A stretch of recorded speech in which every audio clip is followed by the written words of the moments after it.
आज बात यूरोप के इस देश की करेंगे जहां हिटलर की चर्चा होती है। लेकिन आज हम चर्चा की शुरुआत करेंगे एक भयानक हादसे से। यह हादसा सोची समझी एक साजिश है या कुछ और। 200 से अधिक लोग घायल हुए हैं, 7 भारतीय भी हैं। इस हादसे के बहाने से जर्मनी की चर्चा शुरू करेंगे और पहुंचेंगे कि किस तरह से जर्मनी में सरकार पे संकट, सरकार का जाना और फरवरी में आसन्न चुनाव, क्या रणनीति रहती है, क्या स्टाइल रहती है।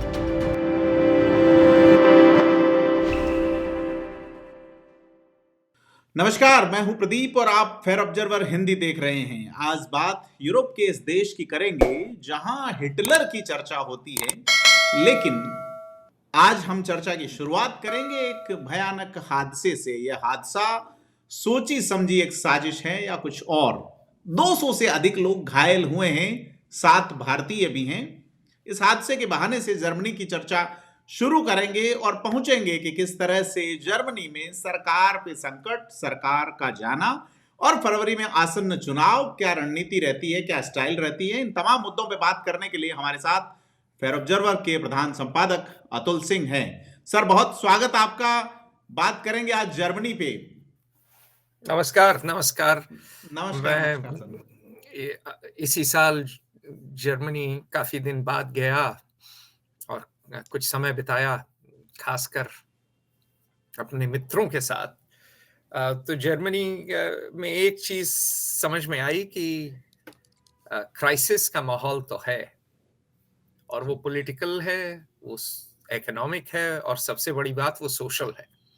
तो जर्मनी सोशल सर, अभी हाल बेहाल है जी। सोशल से याद आया, अभी क्रिसमस लोग एंजॉय कर रहे हैं, क्रिसमस का सीजन है वहां पे। और देखिए, क्रिसमस मार्केट जर्मनी के मशहूर हैं जी, बड़ा प्रसिद्ध है। और वहां पे ये इस तरह का हादसा, कार लेके 200 लोगों को रौंद डाला। कौन है शख्स और क्या चर्चा है सर इसकी? देखिए, अभी हम लोग तो दूर बैठे हैं, आप बैठे हैं भारत में, मैं बैठा हूं अमेरिका में, तो हम लोग तो अखबार पढ़ रहे हैं और वहां से पता चल रहा है। तो अखबार बताते हैं जो संदिग्ध व्यक्ति है वो 50 साल का सऊदी है, ठीक है। हमको ये पता है कि वो जो है, उसका नाम, सस्पेक्ट का नाम है तालिब अल अब्दुल मोहसिन, ठीक। साइकोलॉजिस्ट है सर ये?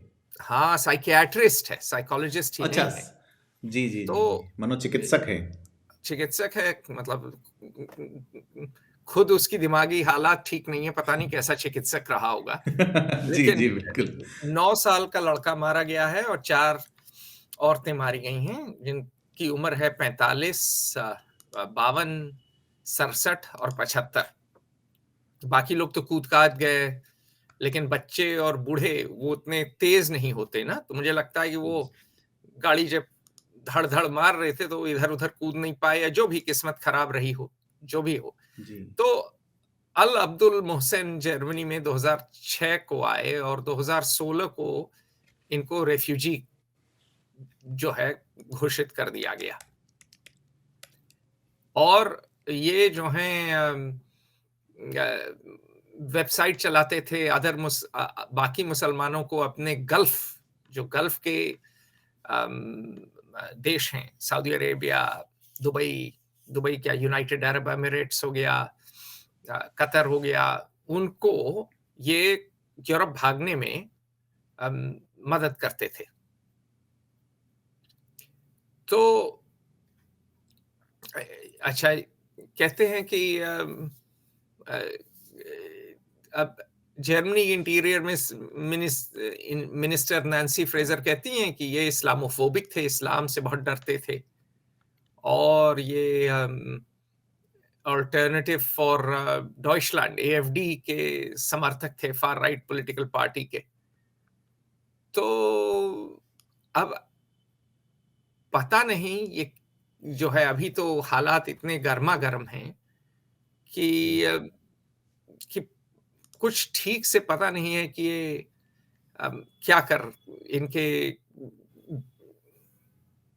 इनकी मान्यताएं क्या थी बाबूजी के। कुछ रिपोर्ट ऐसी भी आई है सर जी, कि यह जो है, आप जैसा कह रहे हैं उसी अनुसार, कि इस्लामोफोबिक विचार रखता है। और जर्मनी में जिस तरह से सऊदी शरणार्थियों के साथ जो व्यवहार हुआ है, उससे गुस्सा हो सकता है।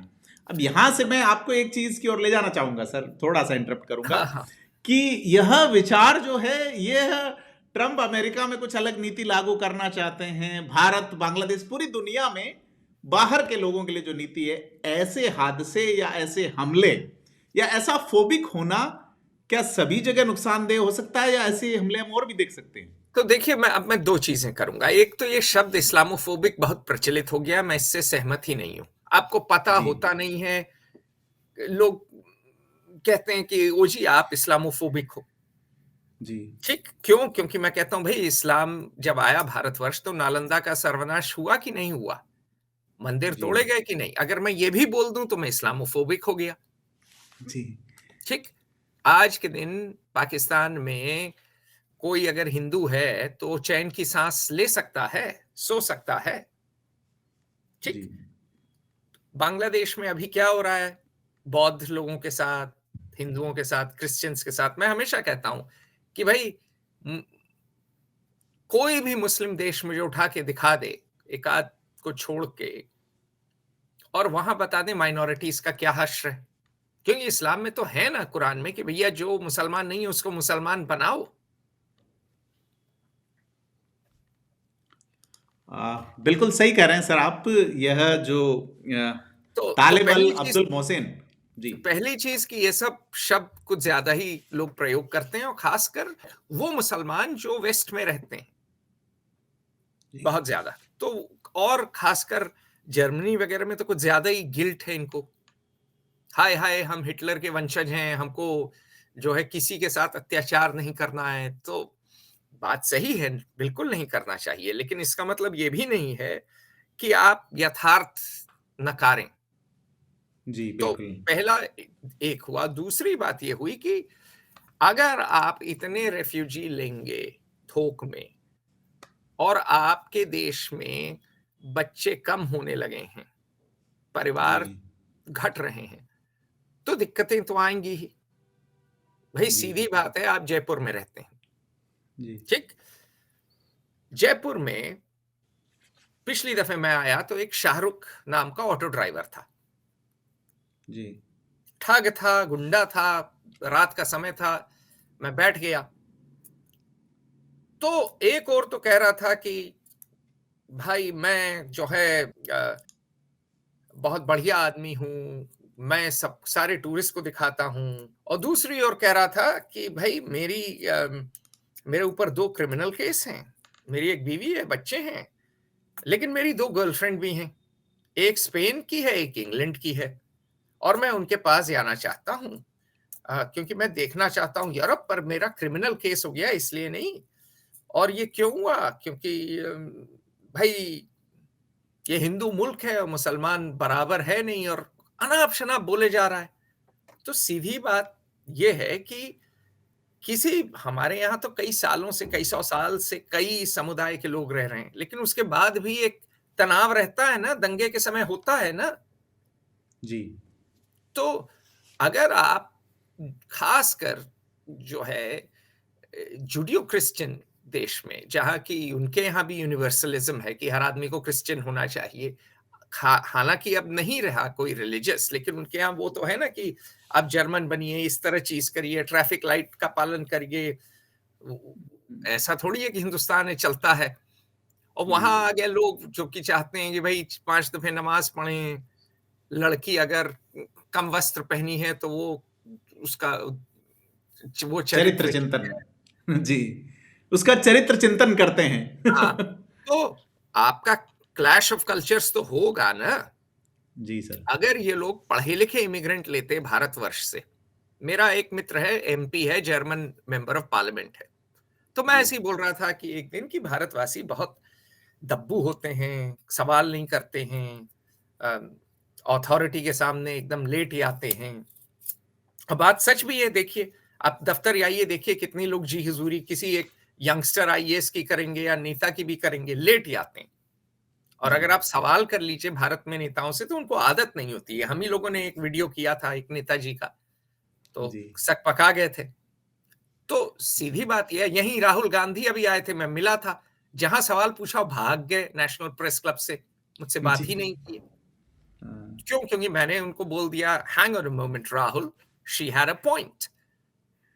अब मैंने राहुल जी नहीं बोला, मिस्टर राहुल गांधी जी नहीं बोला, श्री राहुल गांधी जी नहीं बोला, है चरण धो के उनके पिया नहीं, तो नाराजगी हो गई।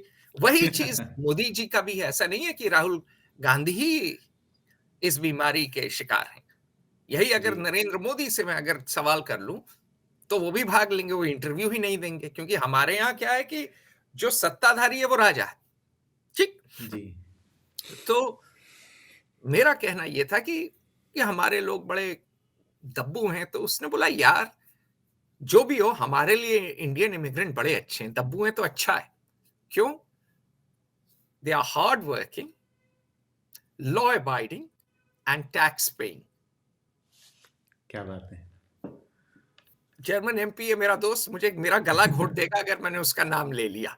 बोला, मुझे कोट मत जी करना। बोला, हमारी दिक्कत यह है, कोट मैंने किया पर नाम नहीं बताया, तो कोट नहीं किया जी है, नाम उसका नहीं लिया है। उसने बोला कि देखो बाबूजी, हमारी गलती ये थी कि हम जो है मुसलमान इमिग्रेंट लेके आ गए टर्की से, जो बड़े कट्टर हैं। जी हमको इमिग्रेंट लाने चाहिए थे इंडिया से, क्योंकि एजिंग है, पॉपुलेशन है, और इंडियंस आते तो इस तरह की मारकाट नहीं होती। वो चुप्पे से मतलब अपना लॉ अबाइड करते, टैक्स देते और मेहनत करते, तो हमारी इकोनॉमी का फायदा होता। तो जी आज के दिन जर्मनी में जो सोशल क्राइसिस है, वो बहुत गहरी है, और चूंकि उसकी लोग बात नहीं कर रहे हैं, इसलिए जो है और गहरी होती जा रही है। इसीलिए alliance for Deutschland, alliance for Germany number 2 पे आ गई है। जी अभी तो आज जिस दिन हम रिकॉर्ड कर रहे हैं, वो बड़ा दिन है, क्योंकि कल ही इलॉन मस्क ने कहा कि AfD is the only hope जी इन जर्मनी। ठीक है। तो सीधी बात यह है कि उससे बड़े लोग नाराज हैं कि भैया इलॉन मस्क ने बात कैसे कह दी। लेकिन उनके कथन में कुछ तो सत्य है, क्योंकि ट्रेडिशनल पार्टी तो फेल कर गई हैं जर्मनी को। शोल्ज की नहीं कह सरकार रहा, गिर गई। हाँ, मैं ही नहीं कह रहा एएफडी सोल्यूशन है, मैं कतई नहीं कह रहा। जी पर आधी बात इलॉन मस्क की सही है जी कि ट्रेडिशनल पार्टीज तो फेल की है ना। अब वो अलग बात है बिल्कुल। कि ये जो है, जब आग लगी हुई है तो घी डालने का काम कर रहे हैं बाबूजी। पर ट्रेडिशनल जी पार्टीज देखिए, इनका ट्रैफिक लाइट कोalition था। इंग्लिश के वीडियो में तो आपने देखा, ग्लेन के साथ, जी जो मेरे रिटायर्ड सीआईए के मित्र हैं, उनके हाँ, साथ जो ग्लेन मैं कार्ल के चलता हूँ। साथ में जो आपका हाँ, वीडियो है, बिल्कुल मैं उसका लिंक दे रहा हूँ। हाँ, जी बिल्कुल। तो जी हम लोगों ने बात की ना कि जर्मनी में सरकार ही गिर गई, जर्मनी में बजट ही नहीं है अगले साल के लिए, फ्रांस में भी नहीं है। अगले वीडियो में फ्रांस की बात करेंगे, फ्रांस में तो और बुरा हाल है। जर्मनी में बताइए 2 साल से इकोनॉमी सिकुड़ रही है। मेरा एक बहुत बड़ा आर्टिकल है जर्मन इकोनॉमी का, is the German economy now destined to decline. ये है साहब, पिछले साल मैंने लिखा था सितंबर 20 2023।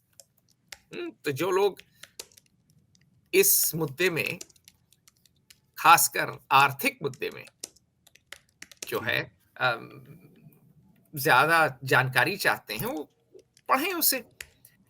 और मैंने क्या कहा था? मैंने कहा था कि भाई आप देखिए क्या हो रहा है, और मैंने देखिए 1 साल पहले ही लिख दिया था। मैंने कहा था कि भाई आप देखिए फॉरवर्ड लुकिंग इंडिकेटर्स क्या हो रहे हैं, कि जी कंस्ट्रक्शन ही नहीं हो रहा है, जी रशिया यूक्रेन रेजिडेंशियल वार का भी कंस्ट्रक्शन ही जिक्र नहीं आपने हो रहा उसमें है। किया था। जी हाँ, हाँ, हाँ, वो आप लिंक जरूर लगा दीजिए। जी जी बिल्कुल। मैंने क्या कहा था कि भाई सब लोग पेसिमिस्टिक हैं, और बिजनेस क्लाइमेट भी गिरता जा रहा है। ठीक है, जी मैंने कहा था क्यों गिर रहा है? भाई पहली बात, रशिया यूक्रेन वॉर हुई, उससे गैस प्राइस बढ़ गई। जर्मनी तो मैन्युफैक्चरिंग इकोनॉमी है, उनको चीप जी गैस चाहिए थी। तो जब लड़ाई हुई तो गैस के दाम बढ़ गए। गैस के दाम बढ़ गए तो इंडस्ट्री के लिए मुश्किल होने लगी, महंगाई आने लगी। ठीक, चले, अगर एक दिक्कत होती तो कोई बात नहीं थी। और जर्मनी ने जो है गेरहार्ड श्रोडर ने 1998 से 2005 के बीच रिफॉर्म्स किए थे। तो अर्ली 2000s में जर्मनी को सिक मैन ऑफ यूरोप कहते थे लोग। उसके बाद ये आज के दिन फिर ये सिक मैन ऑफ यूरोप हो गए हैं। लेकिन श्रोडर ने काफी, कुछ लोग कहते हैं कि भाई इन्होंने रूस के साथ कुछ ज्यादा ही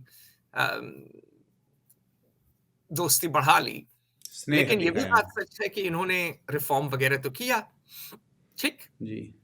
तो इन्फ्लेशन लेकिन इस लड़ाई से बढ़ गया, इंटरेस्ट रेट बढ़ गए। उसके बाद पता चला कि जब जर्मन्स तो वैसे ही सेव करते हैं, एक्सपोर्ट ओरिएंटेड इकोनॉमी है, तो और खर्चा कम कर रहे थे, तो जर्मनी में हालात खराब होने लगे। अच्छा, उस साथ के साथ दूसरी दिक्कत इनको पड़ी। दूसरी दिक्कत भी एक्सटर्नल, चाइनीज इकोनॉमी क्रैश कर गई। पहले शी जिनपिंग ने Covid policy, zero Covid policy ऐसी की, उससे बुरा हाल हुआ चाइनीज इकोनॉमी का।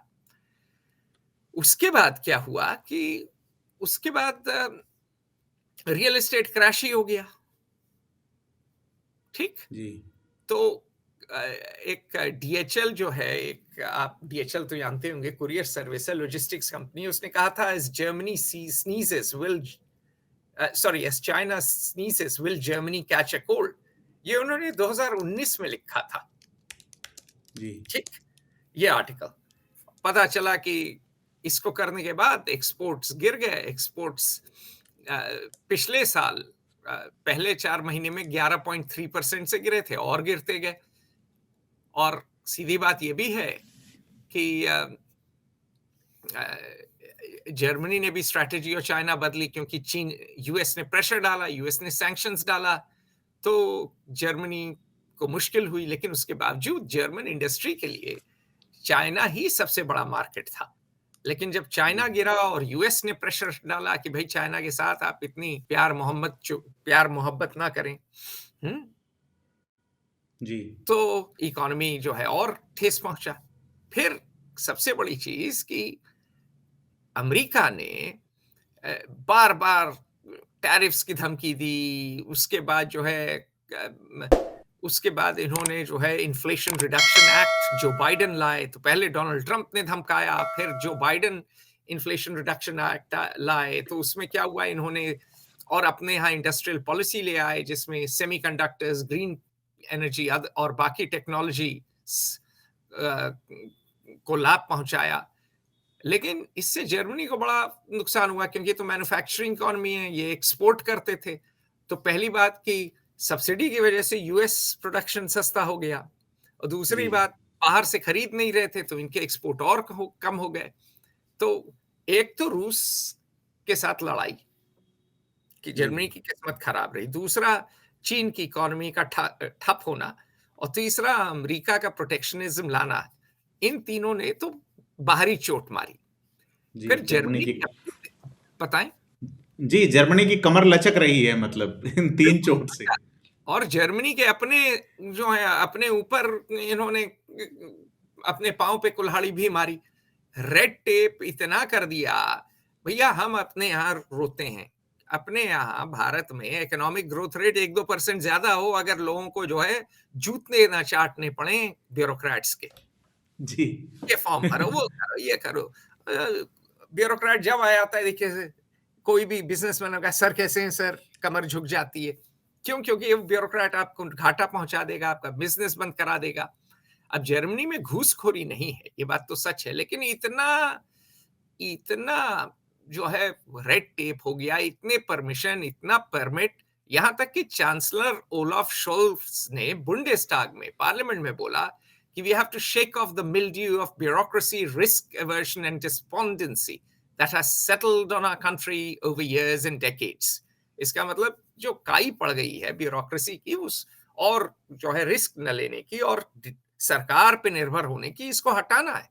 क्योंकि देखिए सीधी बात यह है कि मान लीजिए आप बांट रहे हैं लोगों को मुफ्त चीजें, लेकिन अगर आप बनाएंगे नहीं चीज, अगर इकोनॉमी प्रोडक्टिव नहीं होगी, तो बांटेंगे कैसे?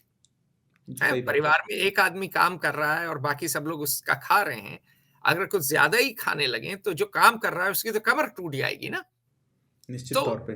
जर्मनी में क्या हुआ कि वेलफेयर स्टेट बहुत ज्यादा है, ब्यूरोक्रेसी बहुत ज्यादा है, और जो जो सरकार आई एसपीडी, ठीक है, सोशलिस्ट पार्टी की, ग्रीन्स की, जो कि पर्यावरण के समर्थक हैं, और फ्री डेमोक्रेट्स जो चाहते हैं कि भाई इंडस्ट्री अच्छी रहे, वो थोड़े इकोनॉमिकली लिबरल हैं, है ना?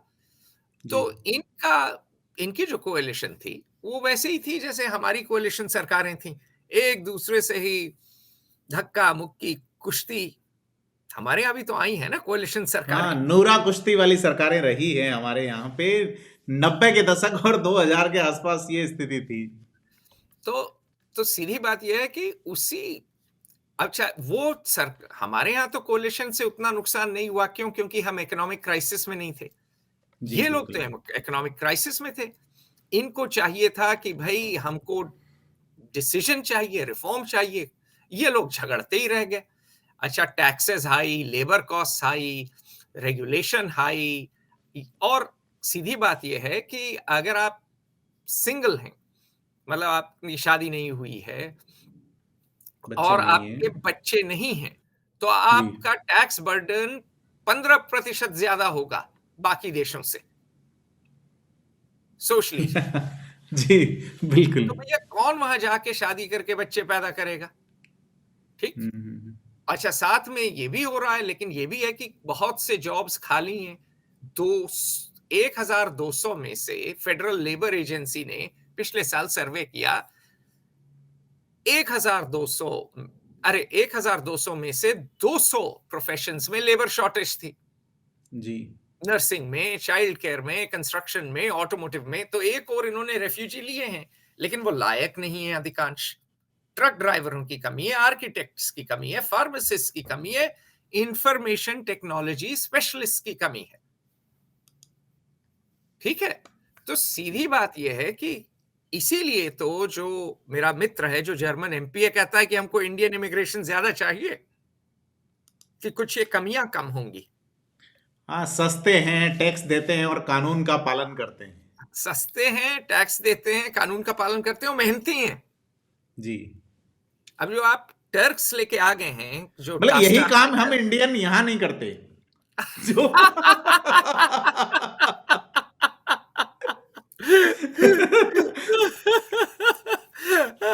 चले बाहर जाके तो काम करते हैं। जी। लेकिन बहुत बड़ी बात यह है ना कि जो टर्क्स लाई है, गास्टारबाइटर, गेस्ट वर्कर लेकर आए। ठीक है, पहली जनरेशन मेहनती थी, लेकिन अब जो है बहुत से इनमें से अनएम्प्लॉयमेंट ले रहे हैं, बेनिफिट ले रहे हैं, इनके बच्चे इंटीग्रेट नहीं किए हैं। अच्छा, जर्मनी में माना रेसिज्म है, सब कुछ है, पर 67% वोट कर रहे हैं ये एर्दोवान के लिए, इस्लामिस्ट पार्टियों के लिए। रफली जी। 65 से 67%, मतलब 2 में से 3 जर्मन तुर्क वोट कर रहे हैं रेसिप तय्यिप एर्दोवान टर्की के लिए, क्योंकि डबल सिटीजनशिप है, उनको वोटिंग राइट्स हैं। अब आप ये समझें कि ये इमिग्रेंट्स जो हैं, जो इस्लामिस्ट हैं, इनका क्लैश कैसे नहीं होगा जर्मन से? जी। ये बिल्कुल सही बात कह रहे हैं सर। लेकिन एक चीज़ मैं अच्छा, जानना चाह रहा हूँ सर। जी, एक और जी। चीज है कि जर्मनी का एजुकेशन सिस्टम भी कम हुआ है, क्योंकि वोकेशनल ट्रेनिंग और अप्रेंटिसशिप इनकी बड़ी अच्छी थी। लेकिन अब क्या है कि कम लोग अप्लाई कर रहे हैं इनके लिए, और सरकार का मानना यह है कि 7 मिलियन कितना हुआ, 70 लाख हो गया ना, सात जी, मिलियन जी, बिल्कुल। 1 मिलियन जी, नहीं, हाँ 70 लाख वर्कर्स की कमी होगी 2035 से। तो एक जी, तो आपकी आपकी आबादी जो है एजिंग है, बुढ़ा रही है। दूसरी बात, आप टैक्स डालते आ रहे हो, ज्यादा लेबर फोर्स जो कम होती आ रही है। ठीक। तीसरी बात, आप ढो रहे हो बहुत से नालायक लोगों को, जी, अपने जर्मन्स को भी, ईस्ट जर्मनी में अनएम्प्लॉयमेंट है, और बहुत से इमिग्रेंट्स रेफ्यूजीज को भी, सो जी, कॉल्ड रेफ्यूजीज, जो कि भाग के आ गए हैं, काम नहीं कर रहे हैं। ठीक। जर्मनी में सॉफ्टवेयर और डिजिटलाइजेशन बहुत बुरा हाल है। एसएपी 1972 में शुरू हुई थी, उसके बाद कुछ खास सॉफ्टवेयर नहीं है, बस डिलीवरी स्टार्टअप्स हैं कि भैया जी। खाना पहुंच जाएगा। ये थोड़ी है कोई हाँ, कोई Swiggy, high Zomato digital type. Economy और हाई टेक्नोलॉजी में तो ये लोग इल्ले हो गए हैं। अच्छा, इनकी जी। कार इंडस्ट्री को भी अब इलेक्ट्रिक कार टेस्ला आ गई इलॉन मस्क की, ठीक। हाँ, ये बड़ा बड़ा चुनौती और है। और चाइना से बीवाईडी आ गई और बहुत जी। सी चाइनीज गाड़ियां इन्हीं की डिजाइन चोरी करके आ गई। तो जी। जर्मनी को तो बहुत बड़ा खतरा है। तो ये तो मैंने इकोनॉमी का खतरा बनाया। पॉलिटिकली क्या है अब कि ये सब जो पार्टीज थी कि कुछ ज्यादा ही जो हैं ब्यूरोक्रेटिक हो गई। मतलब कि एक पार्टी में आप हाई कमांड की आप चंपूगिरी करिए तो आप ऊपर ही आएंगे, तो अच्छे लोग जाना बंद कर दिए। अच्छा, और अलग अलग पार्टी बिल्कुल और एक्सट्रीम होती चली गई और प्रॉब्लम सॉल्व नहीं की है। एंगेला मर्केल ने कुछ ज्यादा ही इमिग्रेंट ले लिए, एसपीडी तो और गई गुजरी निकली, जी। इकोनॉमिक रिफॉर्म कर नहीं पाए। कोalition ऐसा है कि आपस में ही लड़ मरे। तो अब लोग जो हैं जब पॉलिटिकल सिस्टम से नाराज हैं तो वो एएफडी की ओर जा रहे हैं। जब एएफडी की ओर जा रहे हैं तो लोगों को हिटलर की आत्मा जाग गई है, हिटलर का भूत, फिर एडोल्फ हिटलर का भूत अब जाग के सबके ऊपर मंडरा रहा है। तो अब जी। जर्मनी में वो पॉलिटिकल क्राइसिस भी आ गई। और एएफडी ठीक है, फार राइट है, लेकिन डेमोक्रेसी में अगर लोग उसको वोट दे रहे हैं तो आप उसको ऐसा तो है नहीं कह सकते कि भैया लोग भले ही वोट दें, हमको परवाह नहीं है। यही तो प्रॉब्लम है ना कि जी। डेमोक्रेसी और लिबरलिज्म में क्लैश है। अगर लोगों ने वोट कर दिया मान लीजिए किसी पार्टी के लिए जिसको आप फैशिस्ट मानते हैं, तो अब आप क्या करेंगे? जी। ऐसा थोड़ी करेंगे कि उस वोट की कोई कदर नहीं है। इंडिया की भी तो एलीट यही करती है। इंडिया की कांग्रेसी एलीट जो दिल्ली बैठी थी, जो लटियंस दिल्ली की जो एलीट है, वो शुरू से भाजपा को कहती थी ना ये तो फैशिस्ट है, जी। फांसीवादी हैं, फांसीवादी हैं। उनको मतलब भी नहीं पता क्या है, कोई पॉलिटिकल फिलॉसफी नहीं पढ़ता है। लेकिन दिक्कत यह है कि भाई अगर लोग वोट दे रहे हैं तो आप क्या करें? अब इसी तरह की और भी कई पार्टी होंगी। हिंद भारत में लालू यादव को भी वोट मिला था, वो तो जी। क्रिमिनल थे एक तरह से, हाँ, जेल सज़ा वेल भी। भुगत रहे हैं अभी। तो जी। अब दिक्कत यह है कि अगर लोगों ने उनको वोट दे दिया जिनको आप क्रिमिनल करार कर रहे हैं या फार राइट करार कर रहे हैं, तब आप क्या करें? आप लोगों का जो मत है उसको उलट थोड़ी देंगे। तो जी। अभी भी ऐसा नहीं है कि एएफडी सत्ता में आएगी, लेकिन ये बहुत अहम बात है कि अब एएफडी कभी ना कभी कोएलिशन में तो आ ही सकती है, और अगर कोएलिशन में नहीं आई तो बाकी जो सब लोग मिलके कोएलिशन बनाएंगे वो काम ही नहीं कर पा रहे हैं, काम ही नहीं कर पाएंगे। क्यों? अभी लड़ जी। मरे सब। क्योंकि आप कोई लेफ्ट है, कोई फ्री मार्केट है, कोई ये है, एक ही चीज है, हमको एफडी को नहीं आने देना है ना? तो पॉलिटिकल क्राइसिस बहुत डीप है। एफडी के साथ क्या है कि अब ये तो स्टेट इलेक्शन भी जीत रही है, थ्यूरिंगिया में जीत गई, सैक्सनी में नंबर 2 आई। तो सरकार से त्रस्त और सिस्टम से त्रस्त जितने लोग हैं वो फिर एफडी की ओर जा रहे हैं। तो पॉलिटिकल क्राइसिस बड़ी विकट है। अच्छा, सिर्फ एफडी नहीं है, एक far right far left party भी है बाबूजी, वो बड़ी जी। प्रो रशा है। लोगों ने सुना नहीं है उसका नाम। आपने सुना है क्या साहब? जी नहीं। अरे बड़ी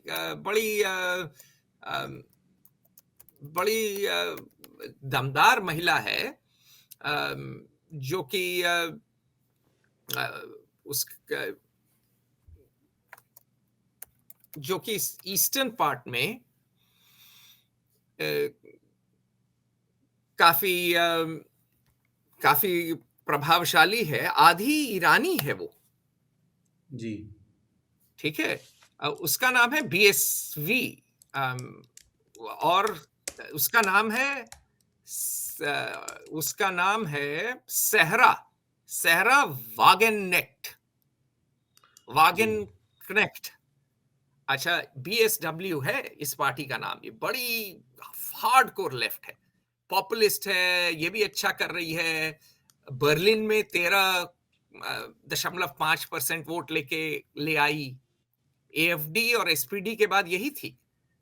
और ये भी इमिग्रेशन के खिलाफ है, हालांकि खुद जी। खुद आधी ईरानी है। जी। इमिग्रेशन के खिलाफ है, लेफ्ट लीनिंग पॉलिसीज चाहती है, रूस के साथ दोस्ती चाहती है कि हमको चीप एनर्जी लेनी है, हमको कोई लेना देना नहीं है। ईस्ट जर्मनी तो सोवियत रूस के नीचे था ना, जी, और हाँ। कई दशकों से तक था ना। तो ये बहुत से जो पुराने कम्युनिस्ट हैं वो इस पार्टी के हैं, जी। और द लेफ्ट पार्टी में थी, पर उसके बाद ये फार लेफ्ट में चली गई, और ये भी प्रभावशाली हो रही है। तो एक तरह से 1930s में नाज़ीज़ और कम्युनिस्ट का उत्थान हुआ, क्योंकि ट्रेडिशनल पार्टीज से लोग तंग आ गए थे, इन्फ्लेशन हुआ था, सब कुछ हुआ था, ठीक। अभी भी वही एक तरह से हो रहा है कि फार लेफ्ट और फार राइट दोनों आ गए जर्मनी में। तो सही में एडोल्फ हिटलर का भूत और कम्युनिस्ट का भूत दोबारा आ गया है जर्मनी में, और इससे बहुत लोग चिंतित हैं। और पहले जैसे जूइश पॉपुलेशन थी, उससे नाराज हो गए थे जर्मन्स, आज के दिन मुसलमानों से हो गए हैं। पर जूइश पॉपुलेशन ज्यादातर जिसे कहिए कि छोटी सी थी, बेकसूर थी, लेकिन जो मुस्लिम पॉपुलेशन है जर्मनी की, वो पूरी तरह बेकसूर नहीं है, वो भी जी। कट्टर है। तो ये कोई कहना नहीं चाहता है। अब छोटी सी बात है, मेसूट ओजिल बड़ा अच्छा फुटबॉल प्लेयर था, मैं उसका काफी प्रशंसक हैं आप। प्रशंसक रहा हूं, उसकी फुटबॉल तो गजब रही है, बहुत जब खेलता था बढ़िया, तो बड़ा सिल्की फुटबॉलर कहते हैं, विजन था, सब कुछ था, पास। लेकिन सबसे बड़ी दिक्कत उसके साथ ये थी कि वो जर्मन टीम्स के साथ वर्ल्ड कप जीता, लेकिन उसने जो है रेसिप तैय्यिप एर्दोगान को अपना बेस्ट मैन बनाया वेडिंग में। तो भैया आपकी लॉयल्टी किधर है? ऐसे थोड़ी चलता है कि जिस जी। थाली में आप खाएंगे उसी में छेद करेंगे। भाई जी। हमारे देश में हम लोगों को देवबंदियों से क्यों एतराज होता है? क्योंकि कट्टर है। जी, देवबंद जी। शुरू कब हुआ? जब मुगलिया सल्तनत ढल गई और चाहते थे कि मुसलमानों का राज्य दोबारा आए, जी, मुसलमान बिल्कुल। दोबारा राज करें। अब भैया हम लोग तो चाहेंगे ना कि डेमोक्रेसी रहे, कोई अलाउद्दीन खिलजी घोड़े पे सवार या औरंगजेब घोड़े पे सवार दोबारा राज ना करे ना। तो हाँ, सीधी जनता करे। क्या चीज? जनता तय करे, जनता का शासन जनता के लिए, जनता के द्वारा। लेकिन जी, बिल्कुल। देवबंद क्या है, वो कहते हैं कि भाई लड़कियों और लड़कों को साथ नहीं पढ़ना चाहिए। और जी। क्या भाई तालिबान तो देवबंदी है ना सब। कहते हैं लड़के और लड़कियों के साथ नहीं पढ़ना चाहिए, लड़कियों को स्पोर्ट्स नहीं खेलना चाहिए, और जो है भैया हमको 4 शादी, जैसे कुरान में 4 शादी करने का अधिकार होना चाहिए। भाई टर्की में नहीं है आपको अधिकार साहब, मलेशिया में नहीं। तो वही हाल जैसे हमारे देवबंदी टर्की से ज्यादा कट्टर हैं, वैसे ही जो जर्मन टर्क है, अधिकांश सब नहीं, वो ज्यादा कट्टर है टर्की के टर्क से। तो दिक्कत है ना जर्मनी के लिए। जी। तो एक और रेसिज्म भी है जर्मनी में, ये भी बात सच है, लेकिन दूसरी ओर कट्टरपंथी भी है, और दोनों शायद एक दूसरे को बढ़ाते हैं। तो हालात बड़े नाजुक हैं। और सोशल क्राइसिस तो आपको बता ही दी, लोग बच्चे पैदा नहीं कर रहे, लोग जो हैं थोड़ा डर का माहौल है, कल्चर वो नहीं रहा जर्मनी का दबंगई वाला। जब से ये वर्ल्ड वॉर 2 हारे हैं तब से थोड़े फट्टू हो गए हैं। जी। तो जर्मनी के साथ वो भी दिक्कत है कि सोशली डिवाइडेड हैं। अब जो हैं पहली दफे इनके यहाँ गरीबी भी बढ़ने लगी है, भाई इकोनॉमी ही ग्रो नहीं कर रही है, बूढ़े लोग जी। बहुत हैं, उनको कौन सपोर्ट करेगा? बताया इतनी लेबर मार्केट में ही इतनी दिक्कतें हैं। तो जर्मनी जी। इस समय जो कि यूरोप का धड़कता दिल रहा है, जिसने यूरोप की इकोनॉमी को बढ़ाया है, जिसने यूरोप को मजबूती दी है, वो क्राइसिस में है। मेरा मानना यह है कि जर्मनी कभी ना कभी तो निकलेगा, क्योंकि जर्मन लोग मेहनती रहे हैं, लेकिन उसके लिए चिंतन मंथन और फिर कर्म करने पड़ेंगे। बिल्कुल लेकिन सही कह रहे हैं क्राइसिस सर आप। 2 साल तो चलेगी। तो कल जर्मनी में जी, जी। तो जर्मनी में क्राइसिस चलेगी, और भी बिंदुओं पे हम बात करेंगे, और वह इलाका जो एक और बड़ी जी। चीज, जर्मनी का व्यवहार भारत के साथ बड़ा अच्छा नहीं रहा है, क्योंकि ये लोग खासकर जो लेफ्ट के लोग हैं कुछ ज्यादा ही वो कहते हैं भाई सबके साथ अत्याचार हो रहा है, तो कश्मीर को लेके नाचने लगते हैं, खालिस्तान को लेके नाचने लगते हैं। तो यथार्थ से उनका जुड़ाव नहीं रहा है।